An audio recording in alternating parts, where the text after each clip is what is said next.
বর্ষার মৌসুমে আপনিও চাইলে আস্ত আমড়ার আচার বানিয়ে রাখতে পারেন। মাসকে মাস সংরক্ষণ করে রাখতে পারবেন। তবে শুধু 1 মাস পর পর একটু রোদে দিতে হবে।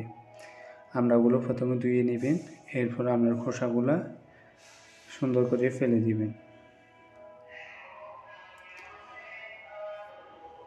আমড়ার খোসাগুলো ফেলে দেওয়ার পরে এরকম করে ছিদ্র করে নেবেন যাতে মশলাগুলো ভিতরে যায়। পরে আবার ধুয়ে নেবেন, একটু পরিমাণ লবণ দিয়ে দিবেন পরিমাণ মতো।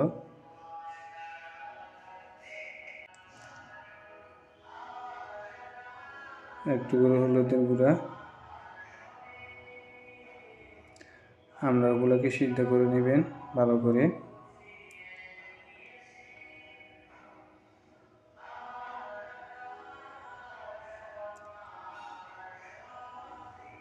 সিদ্ধ করা হয়ে গেলে পানিগুলো একটু ফেলে দিবেন।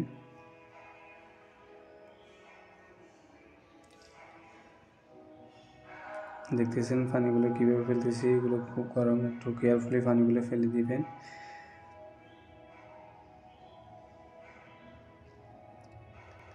পাঁচফোড়ন 2 প্যাকেট পাঁচফোড়ন নিয়ে নেবেন।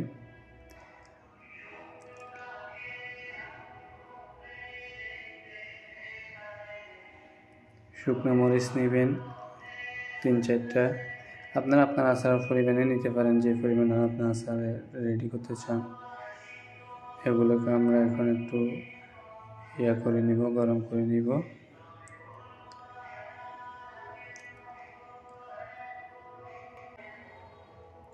একটু এদিক সেদিক নাড়াচাড়া করে এগুলা গরম করে নেবেন, টালি নেবেন।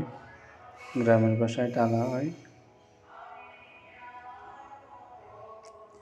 দেখতে পাচ্ছেন আমরা কীভাবে করতেছি, আপনারা সেম এইভাবে করে নিতে পারবেন। এখন কিন্তু আমড়ার দাম কম আছে, আপনারা চাইলে আমরা কিনে আচার বানিয়ে রাখতে পারেন। আমরা আচার খেতে অনেক সুস্বাদু, আপনারা ভাতের সাথেও খাইতে পারবেন। এখন আমরা এগুলোকে পেস্ট করব শিলবাটার মধ্যে। দেখেন এগুলোকে আমরা একটু করে নিচ্ছি। এটা হচ্ছে সরিষা বাটা, রসুন বাটা,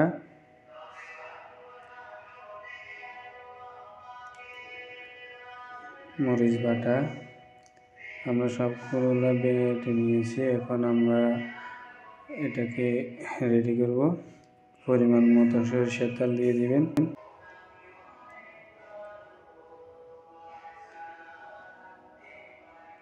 একটু করে মিষ্টি জিরা দিয়ে দিবেন।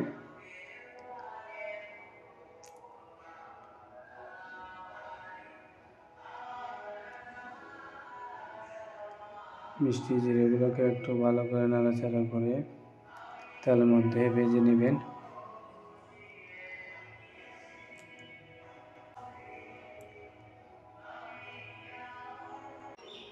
আদা বাটা, রসুন বাটাগুলো দিয়ে দিবেন, একটু কষা করে নেবেন।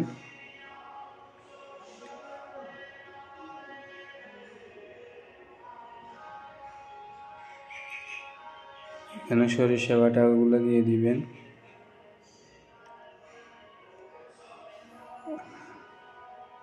আমড়াগুলো তেলের মধ্যে দিয়ে কষা করে নেবেন।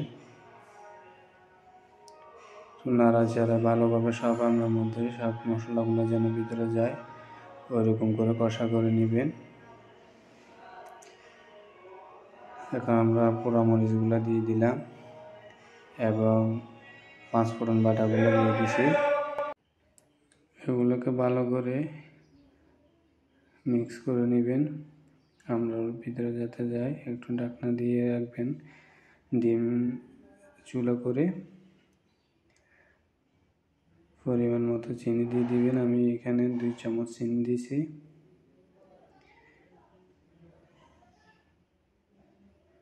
কারণ আমার এখানে 12-13টা আমড়া, এই জন্য আমি 2 চামচ পরিমাণ চিনি দিয়েছি। আপনারা আপনাদের পরিমাণ মতো দিয়ে দিতে পারবেন। টক ঝাল মিষ্টি আমড়া খেতে অনেক স্বাদ। একটু করে লবণ দিয়ে দিবেন।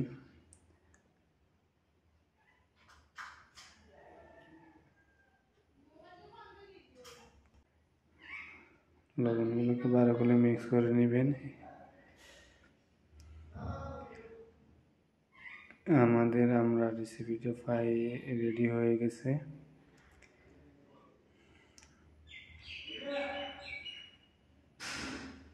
একটু নাড়াচাড়া করে মশলাগুলোকে আমরা ভিতরে দিয়ে ভালো করে একটু করে নেবেন। আমাদের আমড়াটা রেডি। একটু করে ভিনেগার দিয়ে দিব যাতে দীর্ঘদিন থাকে। আমি এখানে 2 কাপ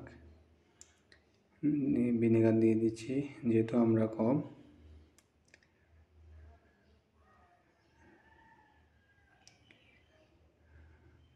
দেখেন আমার আমড়াটা রেডি হয়ে গেছে।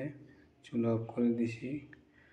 খুব সুন্দর আমরা, খেতে অনেক সুস্বাদু। আপনারা চাইলে এরকম করে বানিয়ে নিতে পারেন। ভিডিওটা যদি ভালো লাগে চ্যানেলটাকে সাবস্ক্রাইব করবেন।